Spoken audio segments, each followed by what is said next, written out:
महाकारुणिक तथागत भगवान गौतम बुद्ध जी के चरणों में नमन करते हुए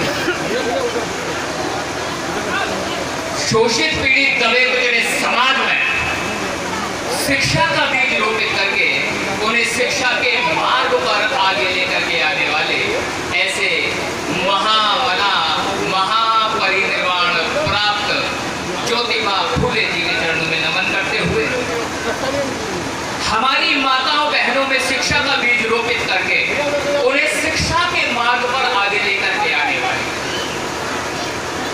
महिलाओं में आत्मविश्वास फूंक कर उन्हें पुरुषों के समकक्ष कंधे से कंधा मिलाकर के खड़े होने की हिम्मत देने वाली ऐसे हमारी माँ माता सावित्रीबाई फूले जी के चरणों में नमन करते हो। उसका साउंड कंट्रोल करो। मनुवाद की रीढ़ की हड्डी को अपने जूते की ठोकर मारकर तोड़ने वाले ऐसे पेरियार ईवी रामास्वामी नायकर जी के चरणों में नमन करते हुए लंदन में जाकर जनरल डायर की छाती में गोली मारकर अपना नाम शहीदों में शुमार कराने वाले सरदार उधम सिंह जी के चरणों में नमन करते हुए खूब लड़ी मर्दानी हो तो झांसी वाली रानी थी। इस झांसी वाली रानी को झांसी के किले में ही अंग्रेजों ने कैद कर लिया और गुफा के रास्ते से बाहर लेकर आए, लंदन ले गए, तोप के मुहाने पर बांधकर गोला छोड़ा, चिथड़े बखेर दिए। लेकिन भारत में जो अंग्रेजों से लोहा ले रही थी हमारी माँ माता क्या नाम का झलकारी बाई, याद रखना पड़ेगा। माता झलकारी बाई जी के चरणों में नमन करते हैं। और माता झलकारी बाई नहीं थी, उनका साथ एक और हमारी माँ दे रही थी, माता ऊदा देवी।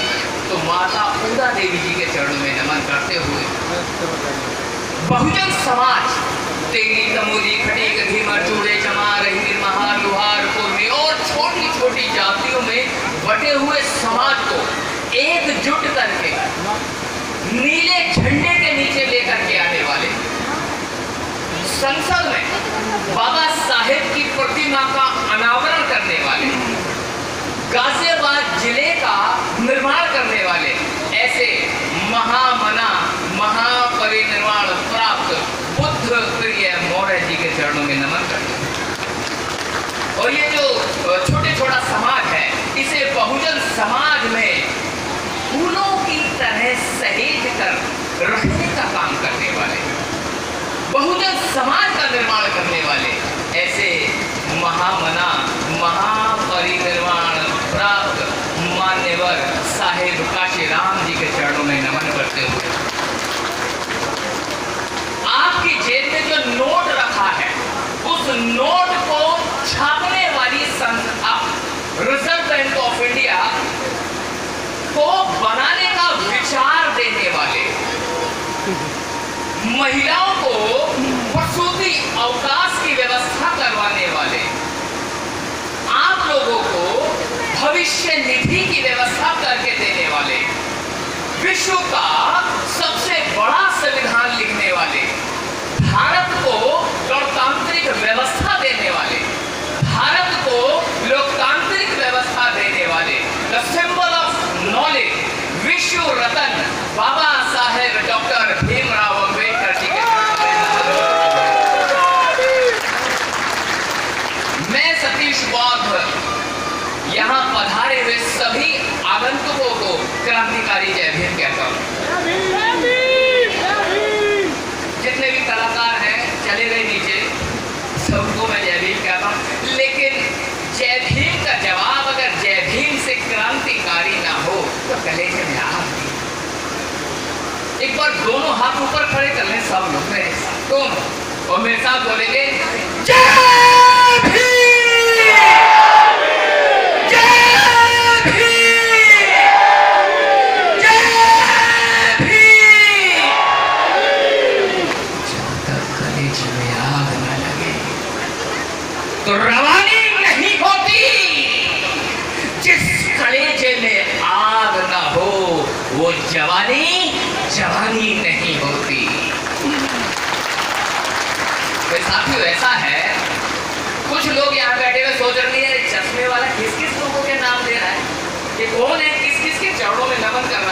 मैं आपको बता दूं, ये सब मेरे बाप दादा हैं, खुद आपके भी बाप दादा।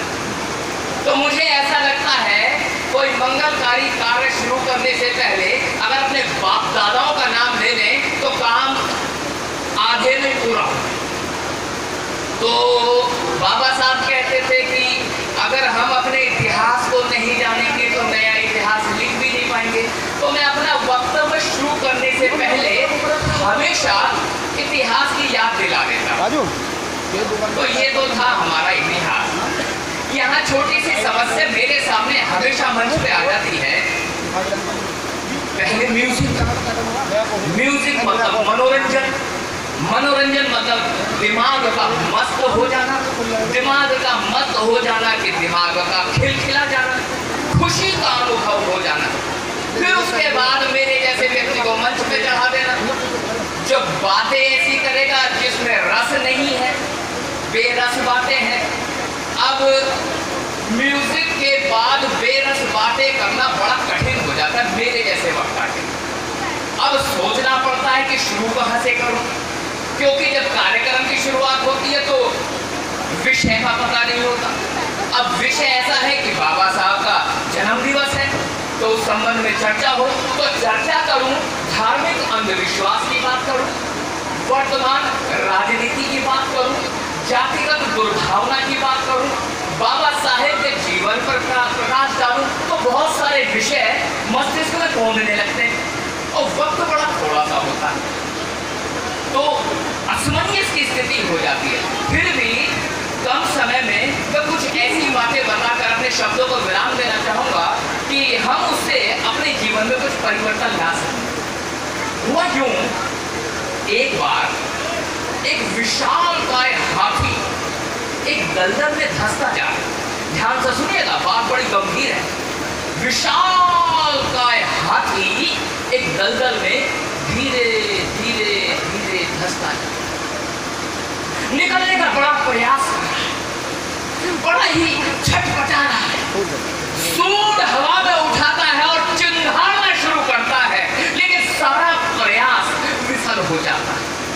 पूंछ हिलाने लगता है, अपने हाथ पैर चलाने लगता है, लेकिन विशालकाय हाथी अपने आप को दलदल से बाहर निकाल नहीं पाता। जद्दोजहद में प्रयास करना भी छोड़ने की स्थिति आ जाती है। अब ये स्थिति गांव वालों ने देखी, गांव वाले आए, उन्होंने बड़ा प्रयास कैसे निकालने के लिए रस्सी लेकर के आए, रस्सी से निकालने की कोशिश की, विफल रहे, और कई साधन जुटाए, विफल रहे। लेकिन गांव वालों के मन में हो रहा था, यार ये जीव कहीं मर ना जाए, ये विशालकाय जीव है, कहीं ऐसा ना हो धीरे धीरे करके ये दलदल में धंसता चला जाए और ये मर जाएगा। तो गांव वालों ने एक निर्णय लिया, सारे गांव वाले इकट्ठे हो गए। इकट्ठे होकर के वो भगवान बुद्ध के पास गए। भगवान बुद्ध के पास गए और जाके कहने लगे, हे भगवान, वहां दूर गांव में एक बहुत बड़ा दलदल है और उस दलदल में एक विशालकाय हाथी धीरे धीरे धीरे धंसता जा रहा है। हमें तो ऐसा प्रतीत होता है कि कुछ क्षणों पश्चात वह विशालकाय जीव उस दलदल में धंस जाएगा और अपने प्राण गवा बैठेगा, अपना जीवन गवा बैठेगा। बुद्ध विशाल हृदय से, करुणामयी व्याख्यान से, करुणामयी विचारधारा से ओतप्रोत मस्तिष्क, ऐसा व्यक्तित्व जिसके हृदय में बंधुत्वता का भाव परंपरागत निहित होता है। जब वाणी से शब्द निकलते हैं तो बड़े ही मधुर शब्द निकलते हैं। तो बुद्ध ने कहा, मैं जान सकता हूं कि ये हाथी कौन है? मैं आपकी जानकारी के लिए बताता हूं, उस जमाने में जब युद्ध होता था तो युद्ध में हाथी सबसे आगे होते थे। तो हाथियों को उत्तेजित करने के लिए ढोल बजाए जाते थे, नगाड़े बजाए जाते थे, बड़ी बड़ी नफीरियां बजाई जाती थी, बड़ी बड़ी शहनाइयां बताई जाती थी। तो भगवान ने कहा, हे महामना, हे भगवान, वो तो विशालकाय जीव युद्ध तो बुद्ध ने कहा, जाओ जाओ और जाकर उसके सामने उन्हीं ढोल और नगाड़ों को बजाना शुरू करो जो ढोल और नगाड़े युद्ध के समय बजाए जाते हैं। जानते हो क्या हुआ? गांव वालों ने वही नगाड़े बजाने शुरू किए, वही ढोल बजाने शुरू किए। ढोल की आवाज वातावरण में गूंजने लगी, शहनाइयां वातावरण में गूंजने लगी, और जैसे ही वो आवाजें उस विशालकाय हाथी के कानों में अंदर पहुंची, मस्तिष्क जैसे काम करना शुरू कर चुका था, जैसे शरीर में रवानी आनी शुरू हो गई थी, जैसे खून का दौरा बढ़ने लगा था, पूंछ हिलने लगी थी, सूंड हवा में उठने लगी थी, शरीर में कंपन पैदा हो गई, शरीर विशालकाय शरीर हिलने लगा, और एक हिम्मत लगा करके वो हाथी दलदल से बाहर आ गया। जानते हो वो हाथी कौन है? वो हाथी और कोई नहीं है, ये विशालकाय समाज ही वो हाथी है जो जातिवाद के दलदल में धंसा हुआ है, जो अंधविश्वास के दलदल में धंसा हुआ है, जो धंसा हुआ है गरीबी के दलदल में, जो धंसा है बेरोजगारी के दलदल में। और याद रखिए, ये जो कार्यक्रम मोनी भाई ने यहाँ किया है और जो मैं यहाँ चिल्ला रहा हूँ, ये वही ढोल बजाए जा रहे हैं जो उस हाथी के सामने बजाए जा रहे हैं, ये वही नगाड़े बजाए जा रहे हैं जो उस हाथी के सामने बजाए जा रहे थे। और मुझे पूरा भरोसा है, अगर मेरे द्वारा बजाए जाने वाले ढोल की आवाज आपके कानों तक पहुंच गई तो मुझे पूरा भरोसा है कि शरीर में रवानी आनी शुरू हो जाएगी, खून का दौरा बढ़ना शुरू हो जाएगा, वापिस शरीर में चेतना पैदा हो जाएगी, मन मस्तिष्क का संबंध जुड़ जाएगा, और आपकी विचारधारा बाबा साहब डॉक्टर भीमराव अंबेडकर की विचारधारा से जुड़ जाएगी, और ये विशालकाय हाथी उस दलदल से जरूर बाहर निकल आएगा, जरूर निकल आएगा। तो मैं उम्मीद करता हूं कि इस दलदल से निकलना जरूरी है। अब सवाल यह है, वो दलदल क्या है? धार्मिक पाखंडों का दलदल है, दलदल है जातिगत दुर्भावना का, अरे दलदल है इस गरीबी का और बेरोजगारी का। इस दलदल से कैसे निकले? और दलदल से निकलना बड़ा कठिन हो गया है। कई बार तो मुझे लगता है कि मैं अपने परिवार को दलदल से मैं मेरी पत्नी और मेरे बच्चे उन्हें निकाल पाया, लेकिन यकीन जानिए कीचड़ मेरे ही घर में है, कीचड़ आपके घर में है। इस कीचड़ को सफाई करने में हमें पूरा जीवन लगाना पड़ेगा। यकीन जानिए ये सफेद कपड़े वाला सफाई कर्मचारी बन के आपके बीच में खड़ा हुआ है, केवल और केवल सफाई करने का काम है। दिमागों में जो गंदगी घुसी है उसकी सफाई करनी है, विचारधारा में जो गंदगी घुसी है उसकी सफाई करनी है। बस दो बात और कह के अपनी बात खत्म करूंगा क्योंकि वक्त और भी है और मुझे भी आगे जाना है। दलदल क्या है वो बता करके अपनी बात खत्म करो। कई तरह के दलदल हैं, हालांकि कई बार क्योंकि हमारी माताएं बहनें बैठी हैं तो मैं दलदल के बारे में ज़रूर चर्चा करूंगा ताकि हमारी माताएं बहनें उस दलदल से बाहर निकल के आए। वो दलदल बड़ा खराब है, वो दलदल बड़ा दुराचारी है। जानते हो ये जो पुरुष है, पुरुष, इस पुरुष ने महिलाओं को दो तरह के अत्याचार दिए। पहला जातिगत प्रताड़ना, दूसरा लिंग आधारित प्रताड़ना। जातिगत प्रताड़ना तो लिंग आधारित प्रताड़ना। सबसे पहले लिंग आधारित प्रताड़ना बताता हूँ। अभी क्या हुआ, मेरे घर में ऊपर थोड़ा सा काम चल रहा है, ऊपर मकान बना रहे थे तो काम चल रहा था, तो एक मजदूर को आना था, मजदूर नहीं आया, तो मैं यहाँ घंटा घर गया मजदूर को लेने के लिए। वहाँ कुछ मजदूर खड़े हुए थे, मैंने मजदूर से पूछा कि कितना पैसा लेगा, तो मजदूर ने कहा 400 रुपये। वो पुरुष मजदूर थे लेकिन वहीं पर एक महिला मजदूर भी थी। महिला मजदूर से बात हुई तो उसने कहा 250 रुपये। हेलो, ध्यान से सुनना, काम एक ही है, काम एक ही है। पुरुष लेगा 400 रुपये और महिला लेगी 250 रुपये। इसे कहते हैं लिंग आधारित दुर्भावना। अभी भी है, it is happening even today. What the hell it is happening to the society. After the long years doctor Ambedkar has broken all the foundations, उसके बावजूद भी अभी भी तो देखो मजे की बात, यही बात नहीं रुकी, बात और आगे बढ़ी। ये जो पुरुष है, ये पुरुष इतना जहरीला था कि अगर महिला घर से बाहर जाती है तो उसे ये पता होना चाहिए था कि महिला घर से निकली या नहीं निकली, तो क्यों निकली। तो उसने उसके पैर में कुछ ऐसी चीजें बांधी जिसकी आवाज से पता चल जाए कि औरत घर से बाहर निकल रही है। उसको नाम बाद में दिया गया पाजे। वो पैरों में बंधन बांधे गए, आज वो नारी का श्रृंगार बन गया। इसे कहते हैं क्लासिकल कंडीशनिंग। जब गुलामी में मजा आने लगे, जब गुलामी में मजा आने लगे, वह सबसे खतरनाक स्थिति होती है, सबसे खतरनाक। बंधन इसलिए बांधे गए ताकि महिला के आवन जावन का पता चले, वो घर से बाहर ना निकले।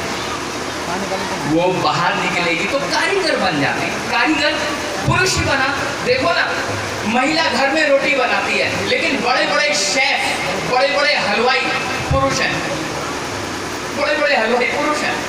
महिलाओं को मौका ही नहीं दिया पुरुषों ने। मजे की बात, महिलाओं को घर में रखा, एक भी महिला सुनार, सोने के आभूषण बनाने वाली नहीं बन पाई। एक भी महिला लोहार, लोहे को पीट कर उसका आकार बदलने वाली नहीं बन पाई। एक भी महिला मकान बनाने वाली नहीं बन पाई। एक भी महिला इलेक्ट्रीशियन नहीं बन पाई। एक भी महिला मूर्तिकार नहीं बन पाई। एक भी महिला मोटरसाइकिल सुधारने वाली नहीं बन पाई। एक भी महिला साइकिल सुधारने वाली नहीं बन पाई। इसका मतलब क्या हुआ? सारी की सारी कारीगरी पुरुष ने अपने पास रखी। कहीं ऐसा ना हो महिलाओं ने कारीगरी सीख ली तो हमारे सामने खड़ी हो जाएगी, कंधे से कंधा मिलाएगी और हमारे से प्रतिस्पर्धा करेगी। सोच के देखो पुरुषों ने क्या कर दिया। बाबा साहब ने तो केवल जातियों की बात की थी, जाति भेद खत्म करने की बात की थी, और हमने क्या कर दिया?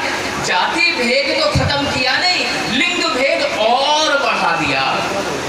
तो मैं अपनी माताओं बहनों से निवेदन करता हूं कि हमारी माताएं बहनें किसी भी पुरुष से कम नहीं है। हमें अपनी बहन बेटियों को पूरा हक देना होगा कि वो उस मार्ग पर आगे निकले जिस मार्ग पर बाबा साहेब डॉक्टर भीमराव अम्बेडकर हमें ले जाना चाहते थे। मोनी भाई, मैं उम्मीद कर रहा हूं कि मैं समापन कर लूं अपने वक्तव्य का।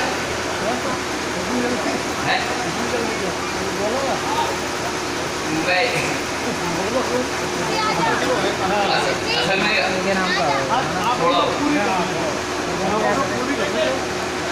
अच्छा ये कह रहे हैं कि भाई भड़ास निकाल के जाओ। असल में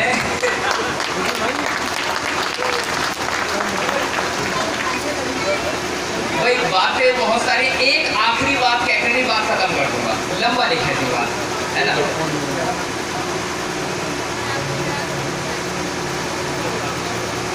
भाई ये ऐसा असल में मैं उन बातों से बचना चाह रहा हूँ किसी तरह से, मतलब मेरा इंतजाम ना हो जाए कहीं। मैं बात को बता रहा हूँ, सीन क्या है, मेरे घर में मेरी घरवाली मुझसे कह रही है कि ऐसा है किसी दिन तुम्हें कोई धो देगा पकड़ कर। मैंने उससे कहा कि भी ऐसा है तो मेरा तो इंतजाम दो ही तरीके का होगा, या तो कोई तोड़ देगा या मैं खुद तोड़ जाऊंगा। समाज को बताता और कुछ रास्ता दिखता नहीं। खैर ये पाखंड वाली बात चलिए तो एक पाखंड की बात बता के अपनी बात खत्म कर दूंगा।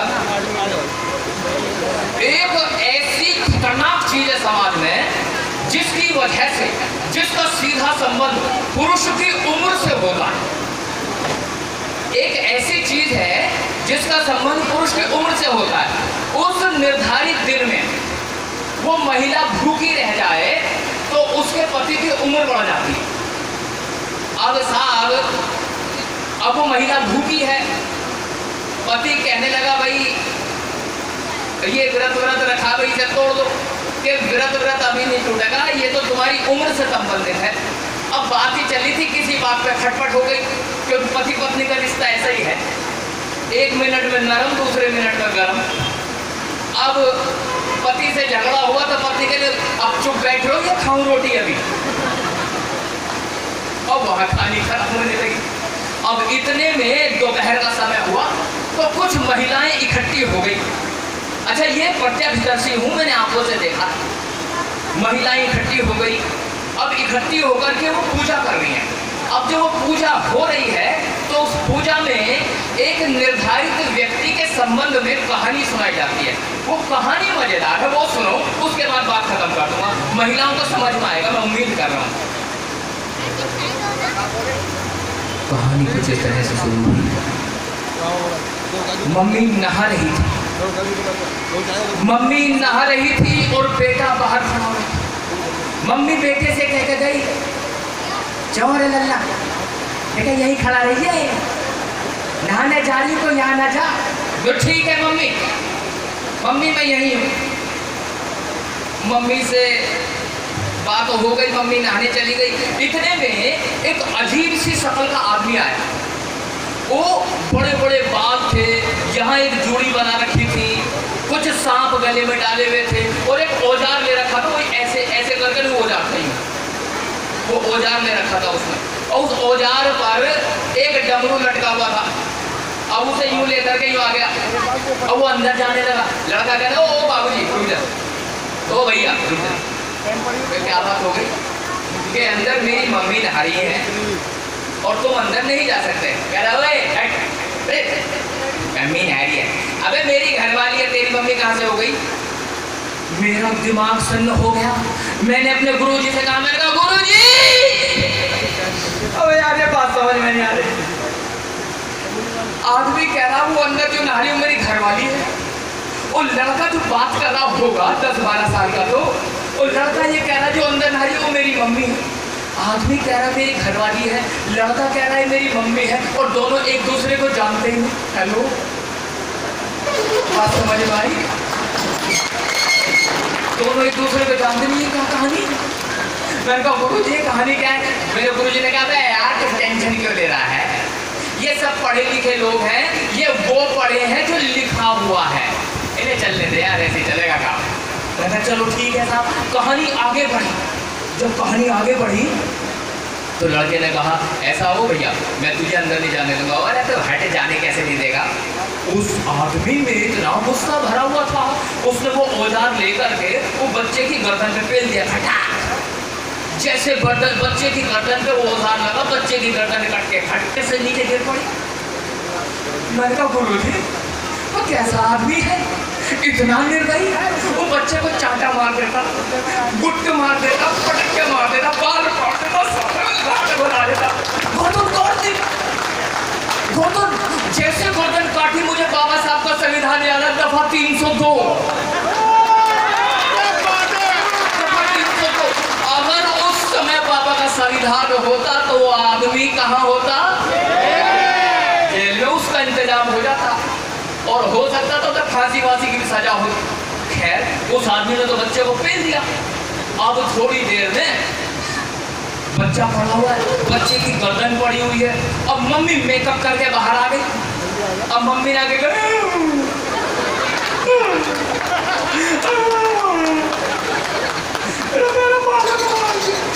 बालक मार दिया। किसका बालक? अरे तुम्हारे तो। हेलो, मतलब घरवाली कह रही है तुम्हारा ही बच्चा, और घरवाले को पता ही कौन ही। क्या थिएटर है, क्या थिएटर है? मैंने कहा उस्ताद जी पता चल गया ना। अबे कहानी समझ में नहीं आ रही यार। कह रहा भाई ऐसा है, ये काम पढ़े लिखों का है, इन पढ़े लिखों ने वो पढ़ लिया जो लिखा हुआ है, तो तू ऐसे ही रहते यार, छोड़ बात ऐसे ही रहने दी। अब साहब घरवाली कहने लगी ऐसा है जी, देखो कुछ भी है तुम्हें मेरे बच्चे को ठीक करना पड़ा। तो उस औजार वाले आदमी ने कहा हाँ जी बिल्कुल ठीक करेंगे, रुक जाओ भी। अब ठीक करने के बजाय वो जंगल की तरफ बढ़ गया। वो औरत कह रही बड़ा पागल आदमी है यार, आज बच्चा यहाँ पड़ा, गर्दन यहाँ पड़ी, जंगल जा रहा है, क्या करेगा। और वो घूमता हुआ जंगल चला गया। जंगल में जब गया तो वहाँ एक हाथी का बच्चा लेटा हुआ था। अब हाथी का बच्चा कुछ इस तरह से लेटा हुआ था कि हाथी के बच्चे की मम्मी की कमर हाथी के बच्चे की कमर की तरफ थी, मतलब दोनों कमर करके एक तरफ लेटे हुए थे। अब साहब वो आदमी वहां पहुंचा, उसने आओ देखा ना था, फिर वो औजार उठा लिया। अब की बार उस आदमी ने वो औजार उस हाथी के बच्चे की गुद्दी पे पेल दिया। अरे मैंने कहा पागल है, औजार ही पेलता घूम रहा। मुझे फिर बाबा साहब का संविधान याद आ गया। अरे मैंने कहा काले हिरण के चक्कर में सलमान खान अब तक पिल रहा। और जब इसका क्या हाल होता अगर बाबा साहब का संविधान होता। खैर कोई बात नहीं। अब उस आदमी ने उस हाथी के बच्चे की गर्दन काट दी। हेलमेट देखा, हेलमेट यूं पकड़ते हैं, हेलमेट उसने उस गर्दन को यूं लपेट लिया है। सोचो गर्दन ऐसे सूंड यूं लटक रही है, खून नीचे टपक रहा है। वो हेलमेट लेके इधर हाथ में हेलमेट और यहाँ वो औजार ऐसे चल रहा।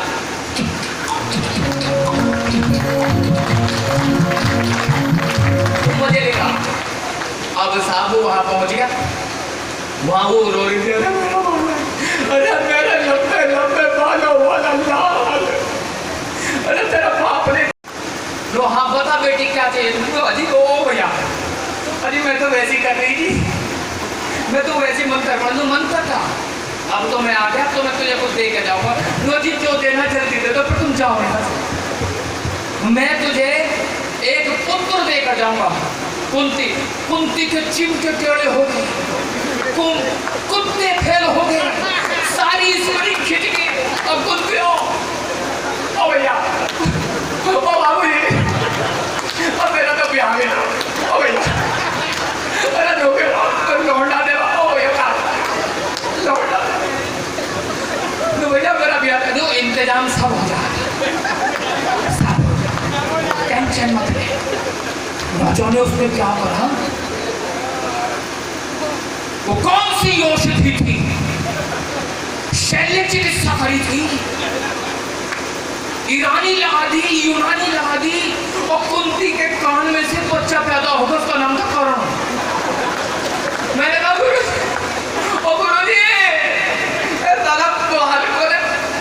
पैदा होने की जगह ही बदल दी।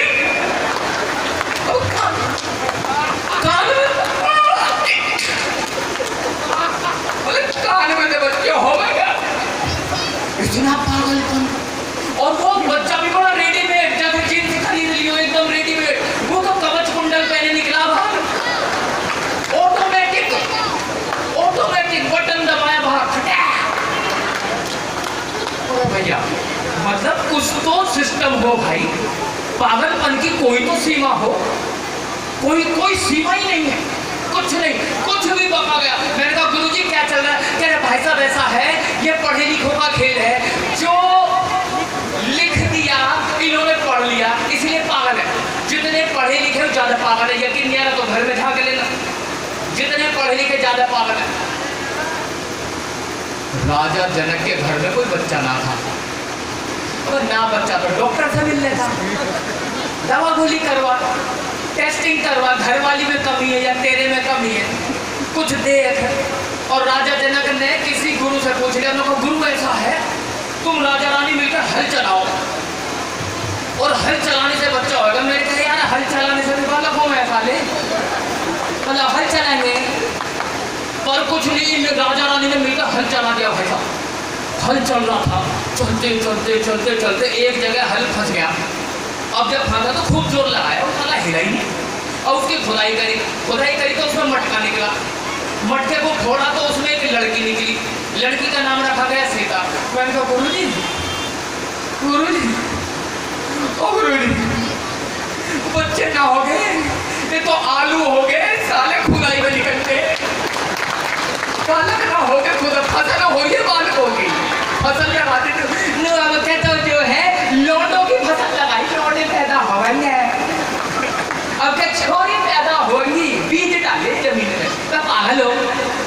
बेवकूफ बना रखा है। तुम दिमाग में बैठा लो, थोड़ा सा दिमाग लगा लो और समझो कि क्या चल रहा है। इन लोगों ने हमें बेवकूफ बनाने का बड़ा अच्छा साधन निकाल रखा है। जानते हो, भारत के मंदिरों में 5 लाख टन सोना पड़ा हुआ है। सोना, भारत के मंदिरों में 5 लाख टन। आवाज देखो कैसे निकल रही है, टन। इतना सारा सोना है। 10 ग्राम सोना 32,000 रुपए का, मैं टन में बात कर रहा हूँ। इतना सोना है कि पाकिस्तान को 10 बार खरीद लोगे, इतना सोना है। तो उस सोने पे किसकी चौधराहट है? ब्राह्मणों की। और वो गया कहाँ से है? वो गया इस जनता के बीच में से। तो थोड़ा अकल लगाओ यार। आप ही के द्वारा दिए गए प्रसाद को 50 बार भेज देते। मैं भी बड़ा पाखंडी था, मैं भी कम थोड़ी था कैसे। मैं तो आपसे भी ज्यादा खतरनाक वाला था भाई। मेरा फेवरेट देवता था भैरव। और भाई साहब संडे के दिन देखो क्या भीड़, मतलब सवेरे 6 बजे में लाइन में लगता था और 4 बजे तक नंबर आता था। पर वहाँ जाकर के भाई साहब बड़ा खतरनाक देवता, वो दारू पीता भाई, उसमें दारू चढ़ती है। और हर हफ्ते मैं भी ठेके पे चला जाता था। और भाई साहब वाटर दे दो, एक मेरे जान पहचान वाला मिल गया, सतीश भाई तू भी दारू पी रहे हैं? मैं ना पीता, मैं तो भैरव बाबा के लिए लेके जा रहा, भैरव बाबा में चढ़ेगा। और मैं वहाँ पे दारू चढ़ाता था, पैसे बर्बाद करता था। लेकिन भिखारियों की मौज है भाई साहब, हर हफ्ते पार्टी है भिखारियों की। वहाँ दारू चढ़ती है, अंग्रेजी विदेशी भी, वो कटोरा लेकर के अरे भाई साहब देसी भी उसमें, अंग्रेजी उसमें, सारे भिखारी घूमने मस्त। भिखारियों के बड़े मजे आते। सोचो, जिस समाज का देवता शराब पीता होगा, वो शराब, वो समाज क्या करेगा? अभी आवाज आ रही मुझे? जिस समाज का देवता शराब पीता होगा, वो समाज क्या करेगा? पी रहा है, पी रहा है। रोज रात के 8 बजते ही 2 पैक अंदर कैलाश नगर का लौंडा सिकंदर। और मैंने अपनी आंखों से देखा, लड़का बापू फूट रहे थे, मतलब दारू पीने के बाद यही पता नहीं बाप को मारा। और बहन कह रहे हो भैया पापा है, पापा ले कभी पापा पापा पापा, जिसने रोटी दी, कपड़े दिए, घर दिया, सर छुपाने का आसरा दिया, उस पापा को पेल दिया। पापा माँ को गाली दे रहा है, माँ जिसने 9 महीने पेट में रखा,